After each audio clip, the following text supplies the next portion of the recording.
ನರೇಂದ್ರ ಮೋದಿಯವರ ಅಧಿಕಾರ, ದೇಶವನ್ನು ಕಾಯುವ ಜವಾಬ್ದಾರಿ, ದೀನದಲಿತರ ಉದ್ಧಾರ, ಅವರ ಎಲ್ಲ ಬಾಬಾ ಸಾಹೇಬ್ ಅಂಬೇಡ್ಕರ್ ಅವರ ಕನಸುಗಳನ್ನು ನನಸು ಮಾಡ್ತಾ ಇರ್ತಕ್ಕಂಥ ಏಕೈಕ ಪಕ್ಷ ಭಾರತೀಯ ಜನತಾ ಪಕ್ಷ.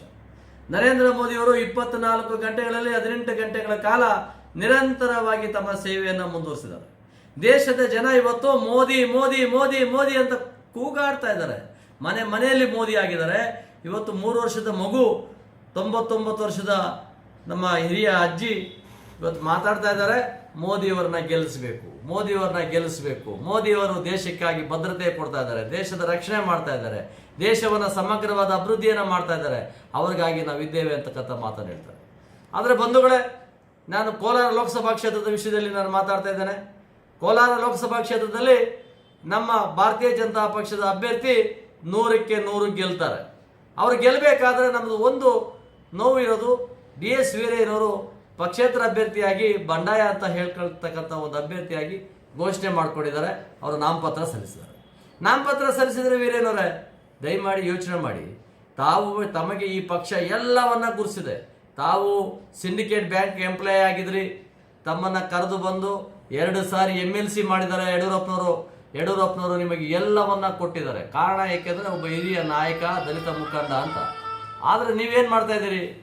2 ಸಾರಿ MP ಟಿಕೆಟ್ ತೊಗೊಂಡಿದ್ದೀರಿ, ಅಂಬೇಡ್ಕರ್ ಅಭಿವೃದ್ಧಿ ನಿಗಮದ ಅಧ್ಯಕ್ಷರು, ರಾಜ್ಯ ಮಟ್ಟದ ಅಧ್ಯಕ್ಷರು ಆಗಿದ್ದೀರಿ, ಕ್ಯಾಬಿನೆಟ್ ರ್ಯಾಂಕ್ನಲ್ಲಿ ಇದ್ರಿ, ಮೆರೆದ್ರಿ. ಇವತ್ತು ನಿಮ್ಮ ಮಗನನ್ನ ಮಂಡ್ಯ ಜಿಲ್ಲೆಯಿಂದ ಕರ್ಕೊಂಡ್ಬಂದು ಮುಳಬಾಗಿಲು ತಾಲೂಕು ಆವಣಿಯಿಂದ ಜಿಲ್ಲಾ ಪಂಚಾಯತ್ಗೂ ಚುನಾವಣೆಯಲ್ಲಿ ಟಿಕೆಟ್ ಕೊಟ್ಟಿದ್ದಾರೆ. ಜನ ನಿಮ್ಮನ್ನು ಪ್ರೀತಿಸಿದ್ದಾರೆ. ಇವತ್ತು ನಿಮ್ಮನ್ನು ಯಾವ ರೀತಿ ಜನ ಪ್ರೀತಿಸಿದರೋ ಅದೇ ರೀತಿಯಲ್ಲಿ ನೀವು ಭಾರತೀಯ ಜನತಾ ಪಕ್ಷದ ಅಭ್ಯರ್ಥಿಯ ಪರವಾಗಿ, ದೇಶದ ಅಭಿವೃದ್ಧಿಯ ಪರವಾಗಿ, ರಾಜ್ಯದ ಅಭಿವೃದ್ಧಿಯ ಪರವಾಗಿ ನಿರಂತರವಾಗಿ ಶ್ರಮ ವಹಿಸಬೇಕು. ನಂದೊಂದು ಮನವಿ ನಿಮ್ಮ ಜೊತೆ. ನಾನು ಪದೇ ಪದೇ ಹೇಳ್ತಾನೆ ಇದ್ದೀನಿ, ನೀವು ಎಲ್ಲೋ ಒಂದು ಕಡೆ ಮೋಸ ಮಾಡ್ತಾ ಇದ್ದೀರಿ, ಪಾರ್ಟಿಗೆ ಎಲ್ಲೋ ಒಂದು ಕಡೆ ವಂಚನೆ ಮಾಡ್ತಾ ಇದ್ದೀರಿ, ಪಕ್ಷವನ್ನು ಉದಾಸೀನ ಮಾಡ್ತಾ ಇದ್ದೀರಿ, ಸಮಾಜಕ್ಕೆ ಎಲ್ಲೋ ಒಂದು ಕಡೆ ದ್ರೋಹ ಬಗೆಯುವಂಥ ಕೆಲಸ ಮಾಡ್ತಾ ಇದ್ದೀರಿ ಅಂತಕ್ಕಂಥದ್ದು ನಮಗೆ ಅನುಮಾನ ಆಗ್ತಾ ಇದೆ. ಇವತ್ತು ದಲಿತ ಸಮಾಜ ಇವತ್ತು ಯೋಚನೆ ಮಾಡ್ತಾ ಇದೆ. ಇವತ್ತು ಬಾಬಾ ಸಾಹೇಬ್ ಅಂಬೇಡ್ಕರ್ ಅವರ ಕನಸುಗಳನ್ನು ನನಸು ಮಾಡಿದಂಥದ್ದು, ಬಾಬಾ ಸಾಹೇಬ್ ಅಂಬೇಡ್ಕರ್ ಗೌರವ ಕೊಟ್ಟಂಥ ಪಕ್ಷ ಯಾವುದಿದ್ರೆ ಅದು ಭಾರತೀಯ ಜನತಾ ಪಕ್ಷ. ಅದಕ್ಕೆ ಹಲವಾರು ಸಾಕ್ಷಿಗಳು ನಮ್ಮ ಮುಂದೆ ಇದೆ.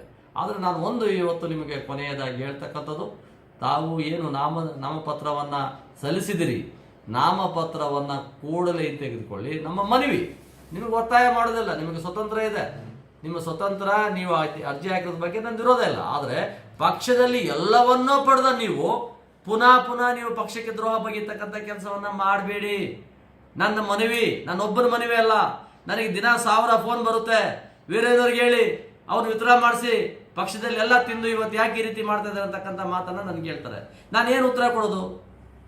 ನಾವಿಬ್ಬರು ಅಣ್ಣ ತಮ್ಮಂದ್ರೆ, ನಿಮ್ಮ ಮೇಲೆ ನಮ್ಗೆ ಅಪಾರವಾದ ಗೌರವ ಇದೆ. ಎಲ್ಲೋ ಒಂದು ಕಡೆ ನಿಮ್ಮ ಗೌರವವನ್ನು ಉಳಿಸ್ಕೊಳ್ಳೋ ಕೆಲಸ ಮಾಡ್ತೀರಿ ಅಂತ ನಂಬಿಕೆನೂ ನನಗಿದೆ. ನಿಮಗೆ ಬೇಸರ ಆಗಿದೆ, ನನಗೂ ಬೇಸರ ಆಗಿದೆ. ನಾನೂ ಒಬ್ಬ ಆಕಾಂಕ್ಷಿಯಾಗಿದ್ದವನೇ.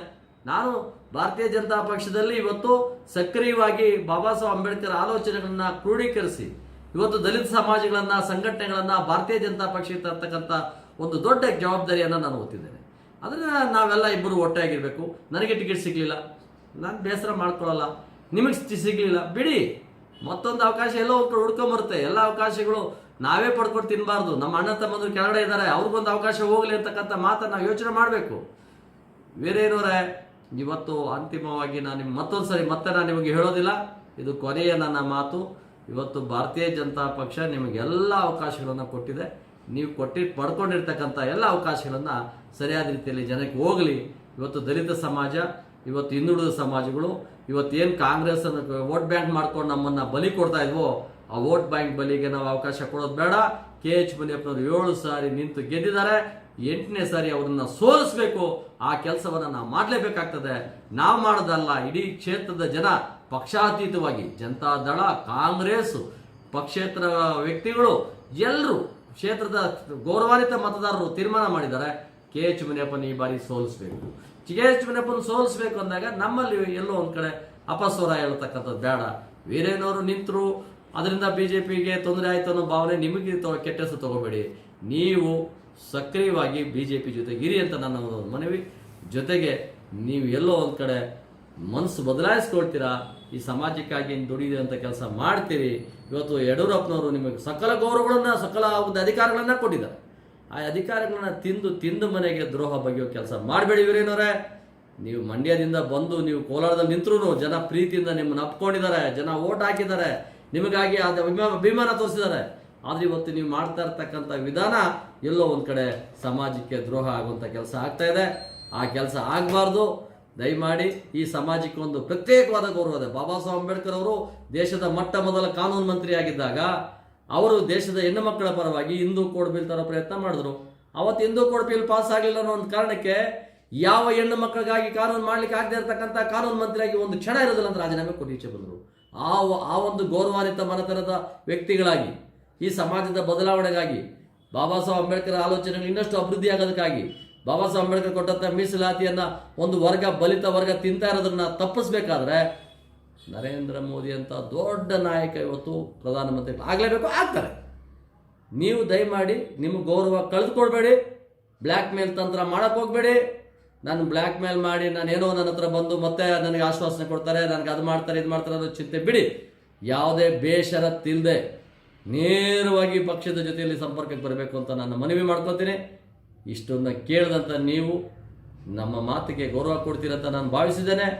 ನಾನೊಬ್ಬ ರಾಷ್ಟ್ರೀಯ ಪ್ರಧಾನ ಕಾರ್ಯದರ್ಶಿಯಾಗಿ ಸೌತ್ ಇಂಡಿಯಾ ದಕ್ಷಿಣ ಭಾರತದ ಉಸ್ತುವಾರಿಯಾಗಿ ನಿಮಗೆ ನಾನು ಕಮಾಂಡಿಂಗ್ ಮಾಡ್ತಾ ಇಲ್ಲ. ನನ್ನ ಸಹೋದರ, ಹಿರಿಯ ಸಹೋದರ ನೀವು. ನಿಮ್ಮನ್ನು ಪ್ರೀತಿಯಿಂದ ನಾನು ಆಹ್ವಾನಿಸ್ತಾ ಇದ್ದೇನೆ. ಬನ್ನಿ, ನಾವೆಲ್ಲ ಒಟ್ಟುಗೂಡೋಣ, ಈ ಸಮಾಜ ಬದಲಾಯಿಸೋಣ. ಏನು ಇವತ್ತು ಕಾಂಗ್ರೆಸ್ ಮುಕ್ತ ಸಮಾಜವನ್ನು ನಿರ್ಮಾಣ ಮಾಡಿಕೊಟ್ಟಿರ್ತಕ್ಕಂಥ ಅಸಂಖ್ಯ ಕೋಟ್ಯಾಂತರ ದೇಶದ ಜನ ನಿರೀಕ್ಷೆಯಲ್ಲಿದ್ದಾರೆ. ನರೇಂದ್ರ ಮೋದಿಯವರು ಮತ್ತೊಮ್ಮೆ ಪ್ರಧಾನಮಂತ್ರಿ ಆಗಬೇಕು. ಅವರು ಪ್ರಧಾನಮಂತ್ರಿ ಆದರೆ ದೇಶದ ಅಭಿವೃದ್ಧಿ ಆಗುತ್ತೆ ಅಂತಕ್ಕಂಥ ಚಿಂತೆಯಲ್ಲಿ ತೊಡಗಿದ್ದಾರೆ.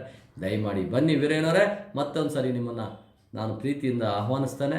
ನಮ್ಮ ಪಕ್ಷ ನಿಮಗೆ ಆಹ್ವಾನಿಸ್ತದೆ. ನೀವು ಯಾವುದೇ ಕಾರಣಕ್ಕೂ ಬೇಸರ ಪಡ್ಕೋಬೇಡಿ, ಬನ್ನಿ ಅಂತ ನಾನು ನಿಮ್ಮನ್ನು ವಿನಂತಿಸ್ತೇನೆ.